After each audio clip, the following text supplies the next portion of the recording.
दिन आप आईने में खुद को देखें और आपको लगे कि आप अब इंसान नहीं रहे। ये कहानी है एक ऐसी माँ की जिसकी जिंदगी बाहर से बिल्कुल सामान्य दिखती थी, लेकिन अंदर ही अंदर कुछ बहुत डरावना जन्म ले रहा था। वो अपने छोटे बच्चे के साथ एक शांत जिंदगी जी रही थी। दिन भर घर के काम और बच्चे के साथ खेलना, सब कुछ बिल्कुल ठीक चल रहा था। लेकिन एक दिन जब वो पार्क में अपने बच्चे के साथ बैठी थी, उसे अजीब सा महसूस होने लगा, जैसे कोई उसे देख रहा हो या फिर कुछ बदल रहा हो। उस रात जब वो नहाने के लिए बाथरूम में गई, तभी उसकी नजर अपने शरीर पर पड़ी और वो डर गई।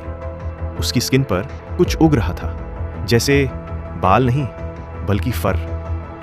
शुरू में उसने इसे नजरअंदाज किया, लेकिन धीरे धीरे ये बदलाव बढ़ता गया। अब उसे चीजें अलग तरीके से महसूस होने लगी थी। उसकी सूंघने की ताकत असामान्य रूप से तेज हो गई थी। वो दूर की चीजों को भी पहचानने लगी थी। और फिर एक दिन उसके घर के बाहर अचानक कई कुत्ते आकर बैठ गए। वे उसे घूर रहे थे, जैसे वो उसे पहचानते हों। अब उसे समझ आने लगा था कि ये कोई बीमारी नहीं है, वो बदल रही थी। धीरे धीरे उसका शरीर और उसका दिमाग दोनों ही इंसानों जैसा नहीं रह गया था। उसके अंदर कुछ जाग चुका था, कुछ ऐसा जिसे वो रोक नहीं सकती थी। अब सवाल ये था, क्या वो अपने बच्चे को बचा पाएगी या फिर खुद ही एक डरावनी हकीकत बन जाएगी? क्योंकि कभी कभी सबसे बड़ा डर बाहर नहीं, हमारे अंदर छुपा होता है।